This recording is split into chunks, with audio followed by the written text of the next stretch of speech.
جدا ایک ایک خدا تھا ہر قبیلے ہر گھرانے کا، جدا ایک ایک خدا تھا ہر قبیلے ہر گھرانے کا، کوئی بت فتح پانے کا، کوئی بت بھاگ جانے کا۔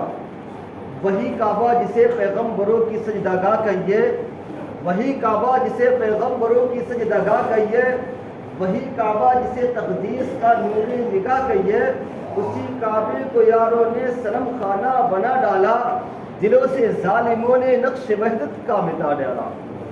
جہاں تاریخ تھا ظلمت کدا تھا سخت کالا تھا، جہاں تاریخ تھا ظلمت کدا تھا سخت کالا تھا، کوئی پردے سے کیا نکلا کہ گھر گھر میں اجالا تھا۔ اور ایک عرب نے آدمی کا بول بالا کر دیا، ایک عرب نے آدمی کا بول بالا کر دیا، خاک کے ذروں کو ہم گوشے سریا کر دیا۔ اور خود سبسکرائب کیجئے ہمارے چینل کو اور بیل آئیکن کو دبائیے ہماری لیٹسٹ ویڈیو سب سے پہلے دیکھنے کے لیے۔ خود نہ تھے جو راہوں پر اوروں کے ہادی بن گئے، خود نہ تھے جو راہوں پر اوروں کے ہادی بن گئے، کیا نظر تھی جس نے مردوں کو مسیحا کر دیا، کیا نظر تھی جس نے مردوں کو مسیحا کر دیا۔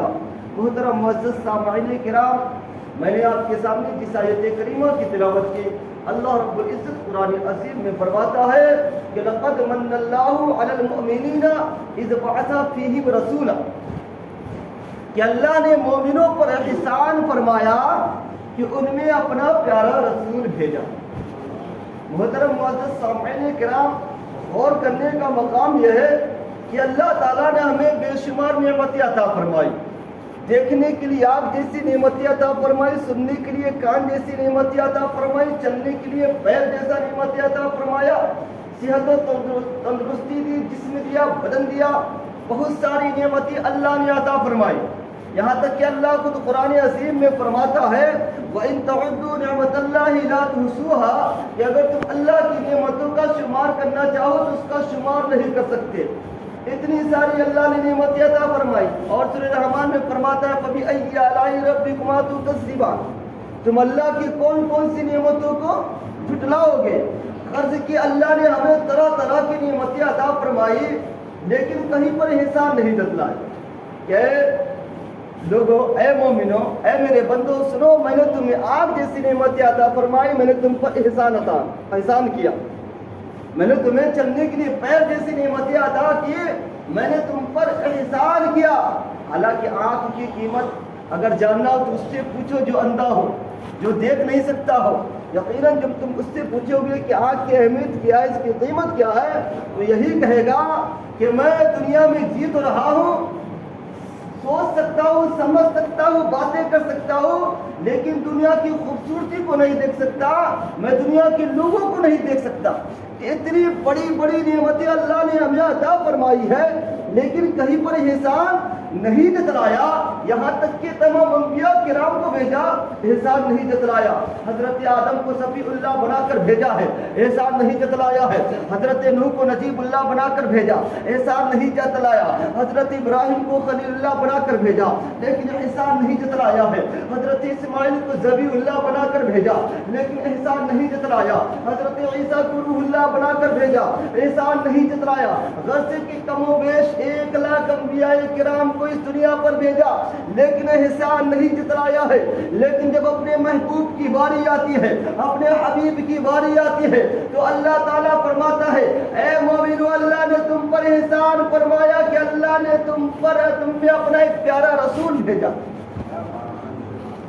اتنی ساری انبیاء کرام، اتنی ساری نعمتیں، لیکن کہیں احسان نہیں جتلایا۔ لیکن جب پیارے محبوب کو، پیارے حبیب صلی اللہ علیہ وسلم کو جب بھیج رہا ہے، کہہ رہا ہے کہ اللہ نے مومنوں پر احسان فرمایا، اور احسان اسی چیز پر جتلائی جاتی ہے جو سب سے قیمتی ہوتی ہے، جو سب سے انوکھی ہوتی ہے، جو سب سے نرالی ہوتی ہے، اسی چیز پر احسان جتلائی جاتی ہے۔ ہر چیز پر احسان نہیں جتلائی جاتی۔ پتہ چلا کہ ہم سب کے نبی محمد رسول اللہ صلی اللہ علیہ وسلم کی ذات جو ہے ایک انوکھی ذات ہے، ایک نرالی ذات ہے، ایک شان و شوکت والی ذات ہے، تبھی اللہ نے احسان کا ذکر فرمایا ہے۔ میرے محترم معزز سامعین کرام، اور احسان کا ذکر کیوں نہ فرمائے، احسان کا ذکر کیوں نہ فرمائے؟ کیونکہ اتنے انبیاء کرام علیہ السلام آئے، لیکن جب وہ تبلیغ اشاعتوں کی دین کو پھیلایا ان میں بہت سے ایسے ہوئے جو ان کے نبی ہونے کو جھٹلایا، تو انہوں نے اس قوم کے لیے بد دعائیں کی، تو اللہ تعالیٰ نے اس دعا کو قبولیت تک پہنچا کر اسی وقت جو ہے اس قوم پر عذاب نازل فرمایا اور اس قوم کو تباہ و برباد کر دیا۔ میرے محترم معزز سامعین کرام، کیا ہمارے نبی کو لوگوں نے نہیں جھٹلایا؟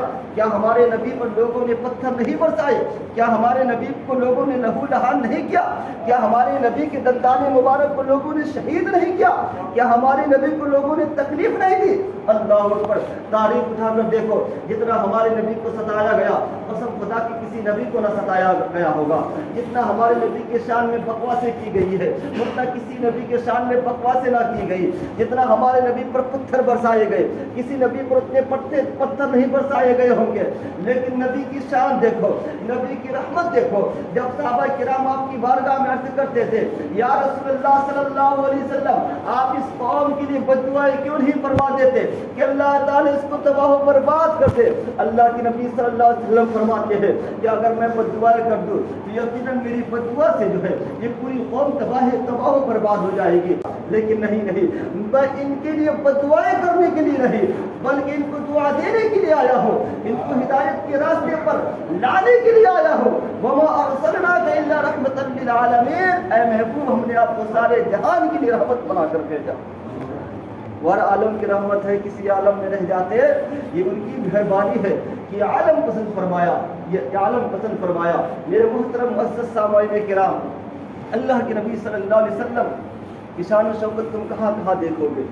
یہ اللہ کا کرم ہے، اس کا واقعی میں احسان ہے، اس نے ہمیں امت محمدیہ صلی اللہ علیہ وسلم میں پیدا فرمایا۔